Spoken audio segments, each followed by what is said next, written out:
राधे राधे, श्री कुंज बिहारी श्री हरिदास।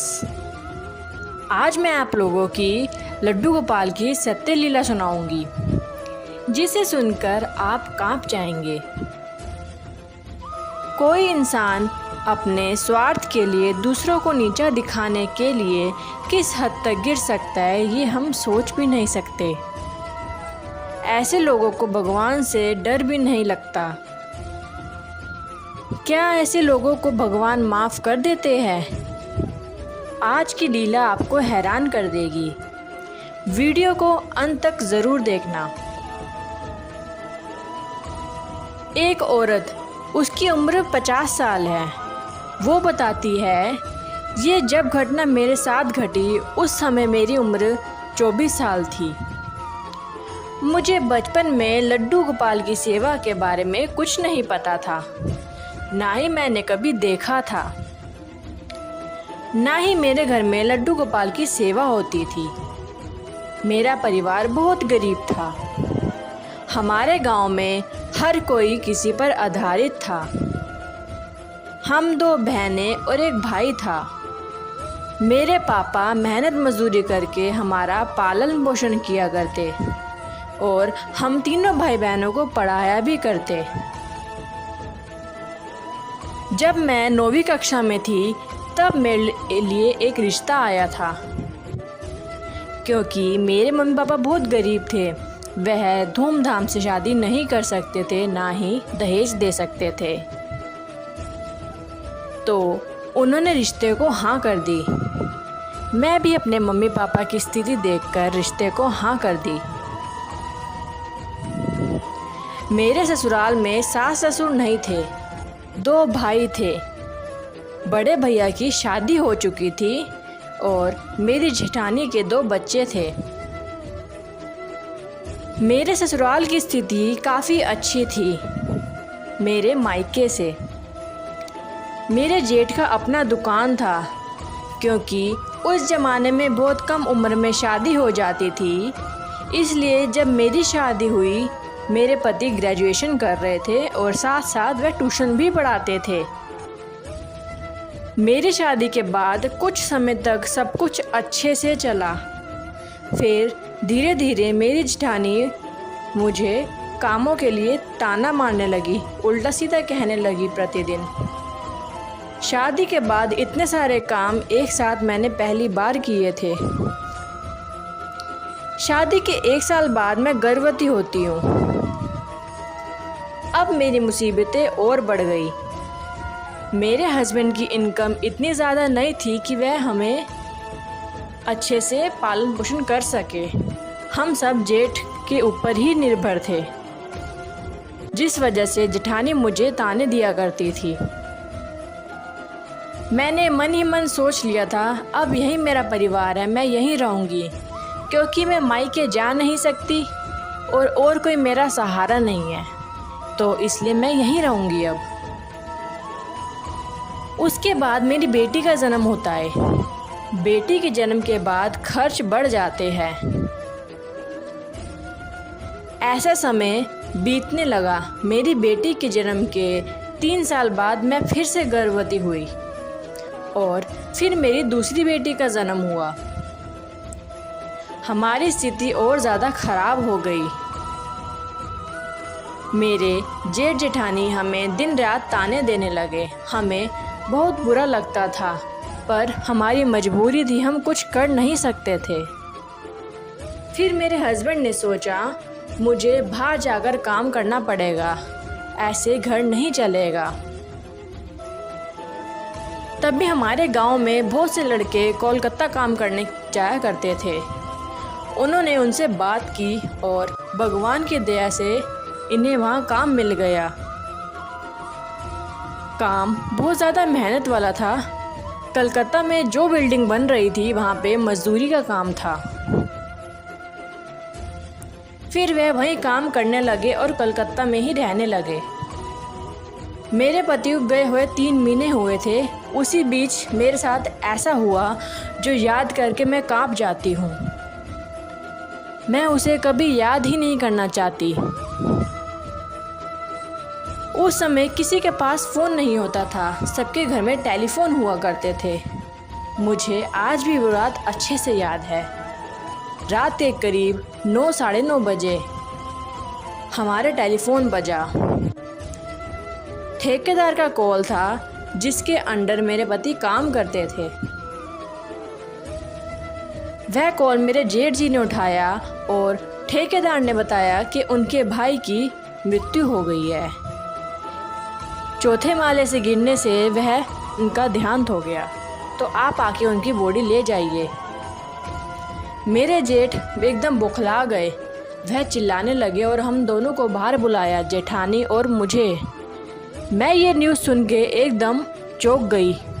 मेरे जैसे पैरों तले ज़मीन ही खिसक गई हो कि ये सब क्या हो गया, अब मैं कैसे रहूँगी और कोई मेरा सहारा भी नहीं है। वह बहुत ज़्यादा डर गई। वह सभी बहुत ज़्यादा सदमे में आ गए थे। मेरे को तो विश्वास ही नहीं हो रहा था कि ये कैसे हो गया। वह ये सोचने लगी। अब तक वो बताती है कि इस जीवन में मेरे पास कोई लड्डू गोपाल नहीं थे। अब तक जो ये घटना हुई है उससे पहले मेरे पास लड्डू गोपाल जी नहीं थे। उसके कुछ समय बाद उनकी मामी आती है घर पर और वह लड्डू गोपाल लेकर आती है। वह 15 दिन जो है उसके घर में रुकती है और वह कहती है, मैं देखती थी कि मामी जी लड्डू गोपाल की पूजा कैसे करती है।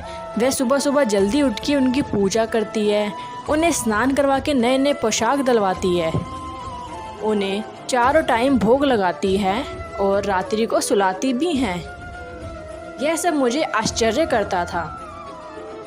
मैं ये सभी चीज़ें मामी जी से पूछती थी और वह सभी लड्डू गोपाल की छोटी छोटी लीलाएं बताया करती थी। सभी बातें सुनकर मेरे मन में लड्डू गोपाल के प्रति लगाव आने लगा। 5-6 दिन में उसको बहुत लगाव हो गया था लड्डू गोपाल जी से। उसने मामी जी से एक दिन कहा, लड्डू गोपाल को आज मैं भोग लगाऊं? उसकी मामी ने कहा, हाँ हाँ ज़रूर लगाओ। फिर उसको ये सब अच्छा लगने लगा। वह खुश होने लगी ये सब करके। जब मामी जी के घर जाने का समय हुआ तो वह बहुत ही उदास हो गई, क्योंकि उसको लड्डू गोपाल जी से लगाव हो गया था, तो उसका मन नहीं था वह जाए। वो मामी से कहती है, मामी उनसे कहती है कि तुम चाहो तो तुम भी लड्डू गोपाल जी ला सकती हो अपने घर में। तो वह ये सुनकर खुश तो हो जाती है, परंतु कहती है, मामी जी मेरे पास तो पैसे ही नहीं हैं और साथ ही साथ लड्डू गोपाल जी का बहुत सारा सामान होता है, कपड़े श्रृंगार, मैं ये सब खर्चा कहाँ से करूँगी। तो उसकी मामी कहती है, चलो मैं तुम्हें दिलवाऊँगी। फिर वो बाज़ार जाते हैं, वहाँ से लड्डू गोपाल जी लेकर आते हैं और वहीं से उनकी पोशाक श्रृंगार का सामान सभी चीज़ें लाते हैं। ये सभी चीज़ें उसको मामी जी दिलवा देती है और वह बहुत ही खुश हो जाती है। और मामी कहती है कि जैसे लड्डू गोपाल की सेवा मैं करती हूँ वैसे ही तुम करना। मैं उसको सब कुछ बताती है कि लड्डू गोपाल की सेवा कैसे करनी है। और अगले दिन से वह पूरे लड्डू गोपाल जी की सेवा करने लगती है, सेम वैसे ही प्रतिदिन। उसको बहुत ही आनंद आने लगता है।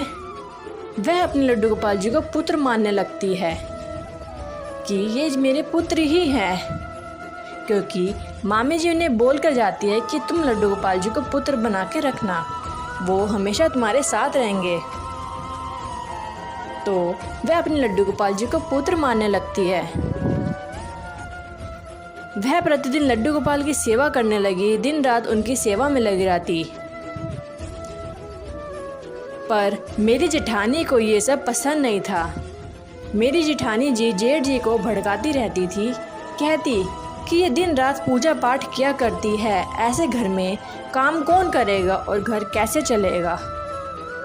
लड्डू गोपाल जी को वजह से हमारे घर में कलेश होने लगा। फिर मैं सुबह जल्दी उठकर खाना बनाकर सफाई कर कर लड्डू गोपाल जी की सेवा करने लगती कि ताकि मुझे कोई बोले ना।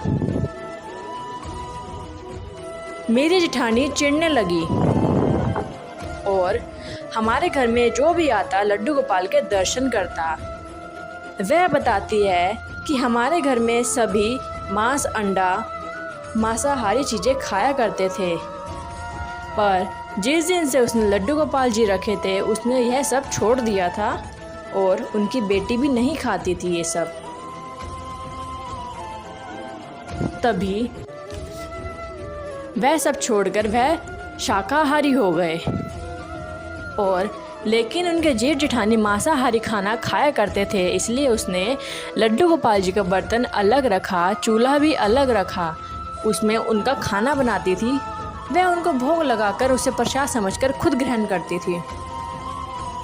इस बीच मेरे जेठ के बेटे का जन्मदिन आता है। बहुत से लोग आए घर में। उसके बीच किसी ने मेरी जेठानी को कहा, आप बहुत भाग्यशाली है, आपको इतनी अच्छी देवरानी मिली जो पूजा पाठ करने वाली है और आपसे उम्र में छोटी है, वह फिर भी कितनी पूजा पाठ करती है। उन्हें ये बात चुभ गई और वह भड़क गई। उस समय तो उन्होंने मुझे कुछ नहीं कहा। जन्मदिन की पार्टी ख़त्म हुई, सभी अपने घर गए। इसी बीच लड्डू गोपाल को साथ इतना बड़ा काम हो सकता है गलत, मैं ये सोच भी नहीं सकती थी। मेरी मामी की लड़की लड्डू गोपाल को सुलाने के लिए पूछती है तो मैं कहती हूँ जाओ तुम सुला दो।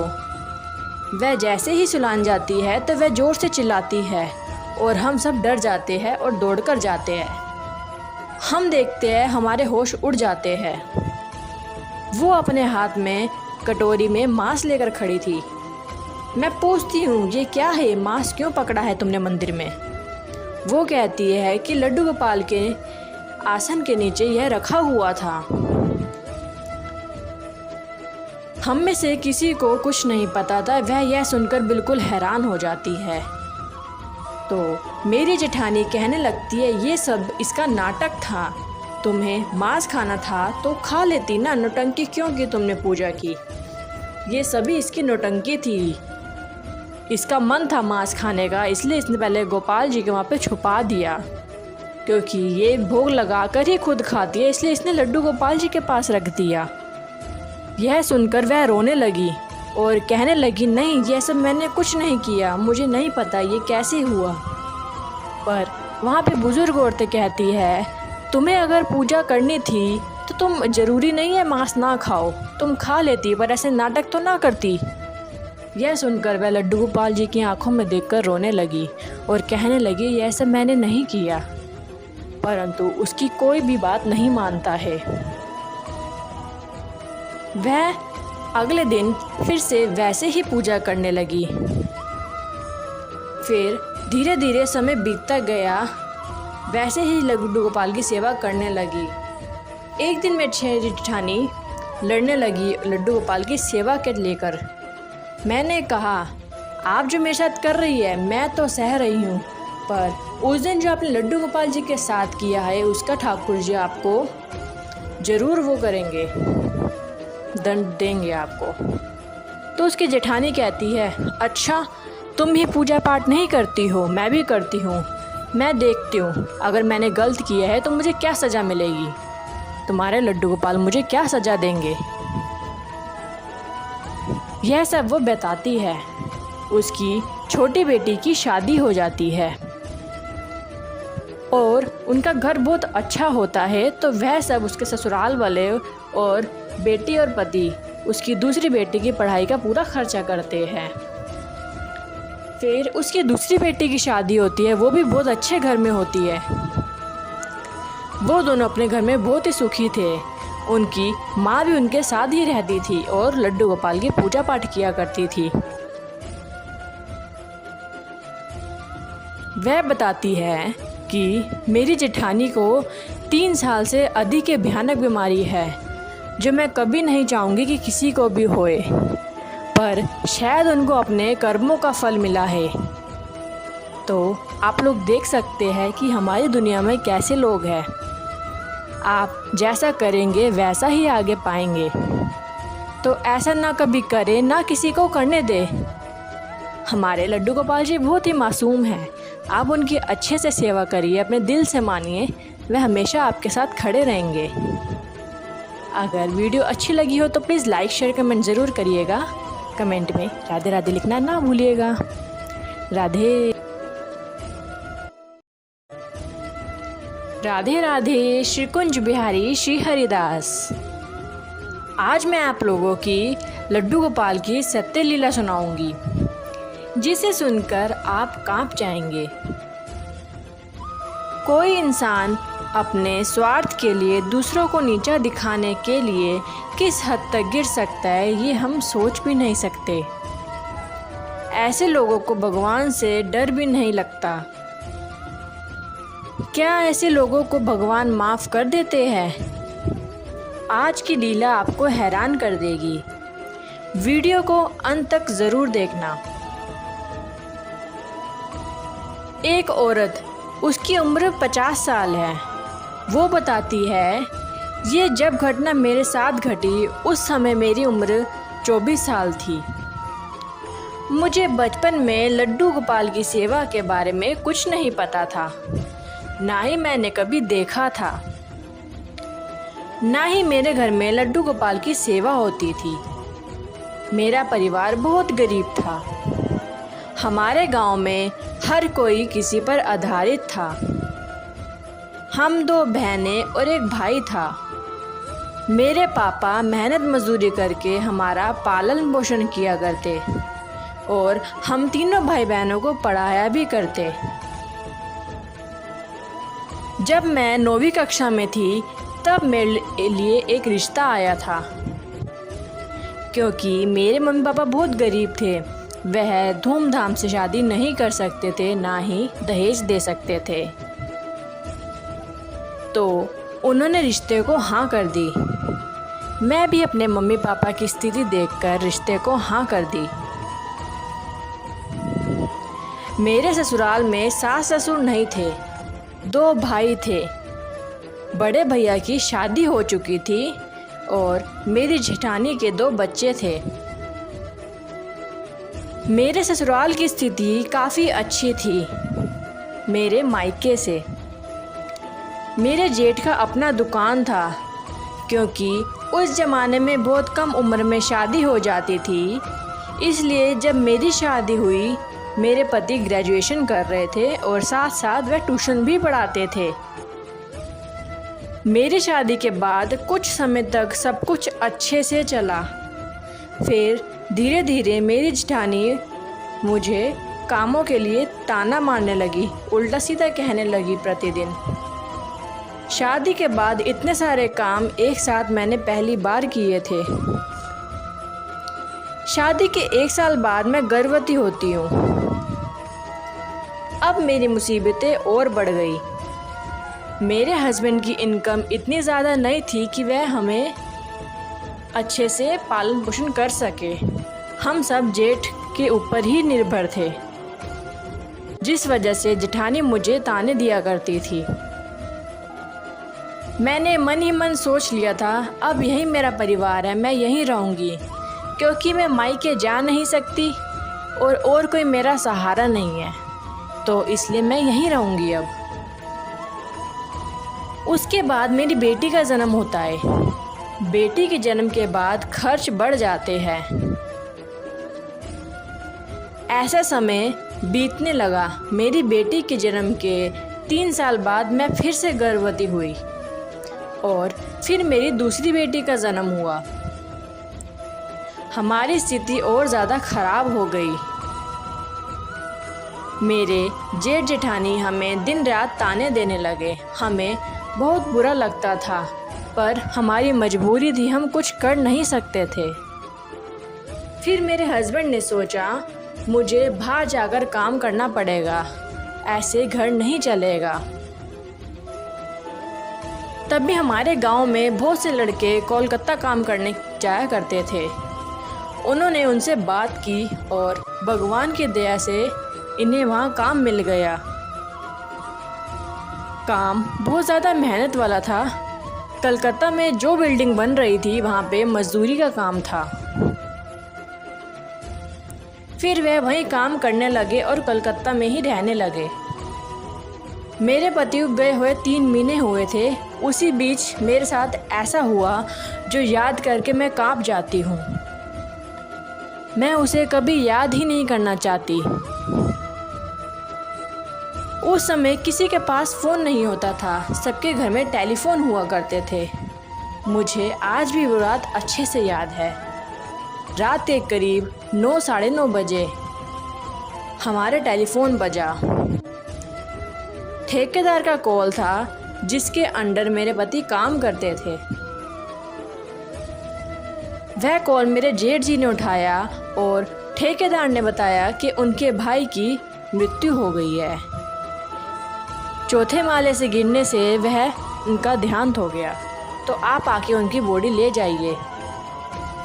मेरे जेठ एकदम बौखला गए। वह चिल्लाने लगे और हम दोनों को बाहर बुलाया, जेठानी और मुझे। मैं ये न्यूज़ सुन के एकदम चौंक गई। मेरे जैसे पैरों तले ज़मीन ही खिसक गई हो कि ये सब क्या हो गया, अब मैं कैसे रहूँगी और कोई मेरा सहारा भी नहीं है। वह बहुत ज़्यादा डर गई। वह सभी बहुत ज़्यादा सदमे में आ गए थे। मेरे को तो विश्वास ही नहीं हो रहा था कि ये कैसे हो गया। वह ये सोचने लगी। अब तक वो बताती है कि इस जीवन में मेरे पास कोई लड्डू गोपाल नहीं थे। अब तक जो ये घटना हुई है उससे पहले मेरे पास लड्डू गोपाल जी नहीं थे।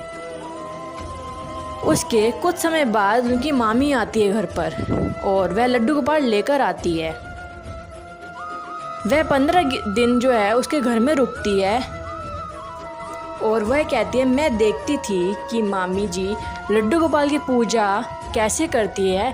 वह सुबह सुबह जल्दी उठ के उनकी पूजा करती है, उन्हें स्नान करवा के नए नए पोशाक दिलवाती है, उन्हें चारों टाइम भोग लगाती है और रात्रि को सुलाती भी हैं। यह सब मुझे आश्चर्य करता था। मैं ये सभी चीज़ें मामी जी से पूछती थी और वह सभी लड्डू गोपाल की छोटी छोटी लीलाएं बताया करती थी। सभी बातें सुनकर मेरे मन में लड्डू गोपाल के प्रति लगाव आने लगा। 5-6 दिन में उसको बहुत लगाव हो गया था लड्डू गोपाल जी से। उसने मामी जी से एक दिन कहा, लड्डू गोपाल को आज मैं भोग लगाऊं? उसकी मामी ने कहा, हाँ हाँ ज़रूर लगाओ। फिर उसको ये सब अच्छा लगने लगा। वह खुश होने लगी ये सब करके। जब मामी जी के घर जाने का समय हुआ तो वह बहुत ही उदास हो गई, क्योंकि उसको लड्डू गोपाल जी से लगाव हो गया था, तो उसका मन नहीं था वह जाए। वो मामी से कहती है, मामी उनसे कहती है कि तुम चाहो तो तुम भी लड्डू गोपाल जी ला सकती हो अपने घर में। तो वह ये सुनकर खुश तो हो जाती है, परंतु कहती है, मामी जी मेरे पास तो पैसे ही नहीं हैं और साथ ही साथ लड्डू गोपाल जी का बहुत सारा सामान होता है, कपड़े श्रृंगार, मैं ये सब खर्चा कहाँ से करूँगी। तो उसकी मामी कहती है, चलो मैं तुम्हें दिलवाऊँगी।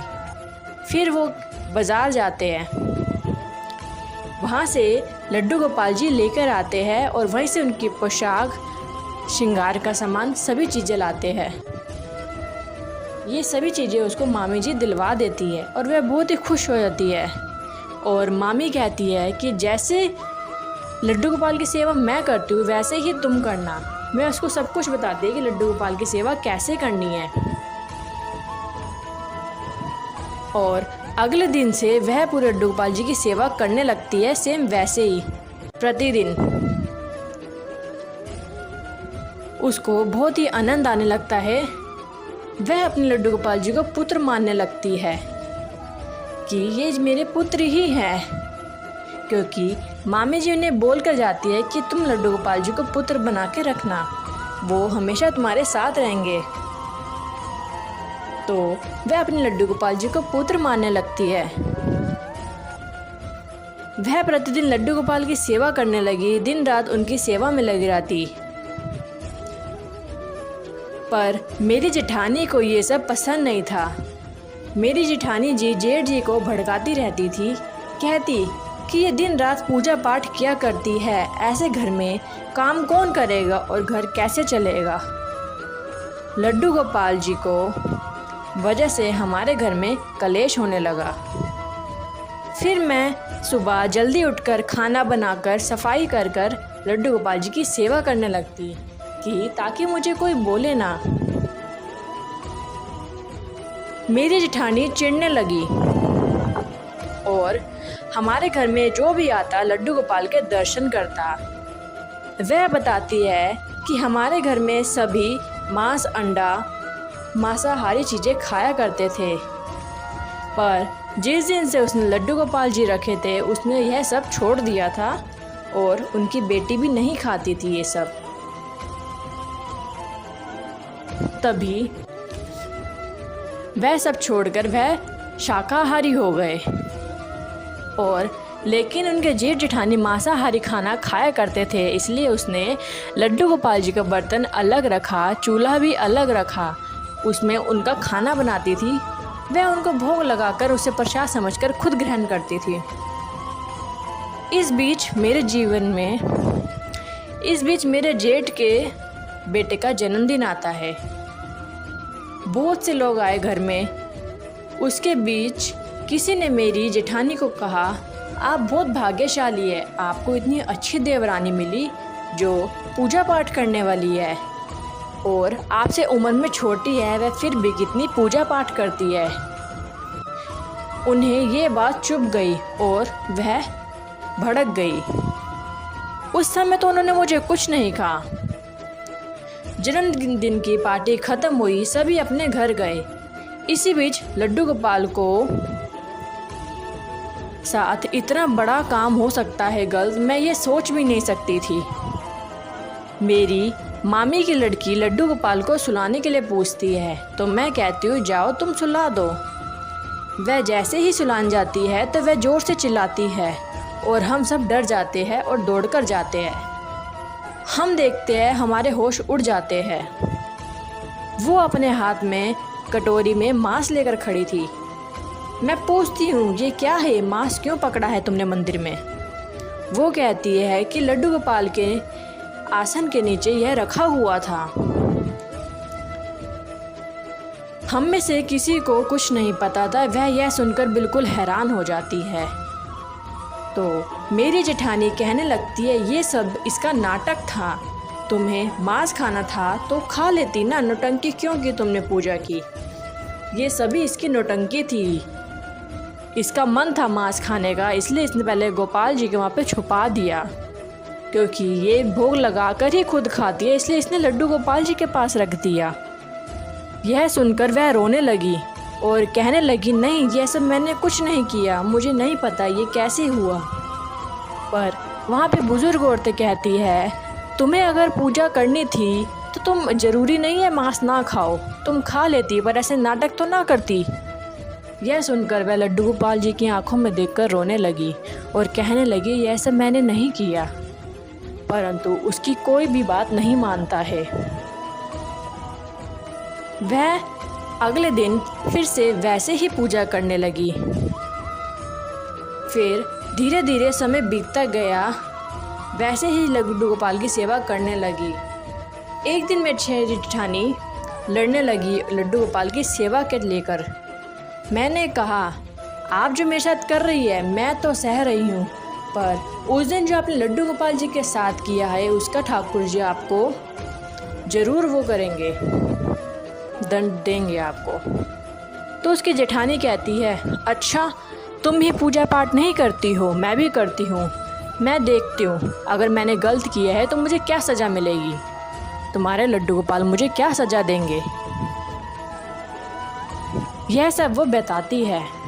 उसकी छोटी बेटी की शादी हो जाती है और उनका घर बहुत अच्छा होता है, तो वह सब उसके ससुराल वाले और बेटी और पति उसकी दूसरी बेटी की पढ़ाई का पूरा खर्चा करते हैं।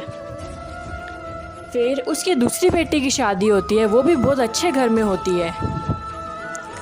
वो दोनों अपने घर में बहुत ही सुखी थे। उनकी माँ भी उनके साथ ही रहती थी और लड्डू गोपाल की पूजा पाठ किया करती थी। वह बताती है कि मेरी जेठानी को 3 साल से अधिक की भयानक बीमारी है जो मैं कभी नहीं चाहूँगी कि किसी को भी होए, पर शायद उनको अपने कर्मों का फल मिला है। तो आप लोग देख सकते हैं कि हमारी दुनिया में कैसे लोग हैं। आप जैसा करेंगे वैसा ही आगे पाएंगे। तो ऐसा ना कभी करें, ना किसी को करने दे। हमारे लड्डू गोपाल जी बहुत ही मासूम हैं। आप उनकी अच्छे से सेवा करिए, अपने दिल से मानिए, वह हमेशा आपके साथ खड़े रहेंगे। अगर वीडियो अच्छी लगी हो तो प्लीज़ लाइक शेयर कमेंट ज़रूर करिएगा। कमेंट में राधे राधे लिखना ना भूलिएगा। राधे।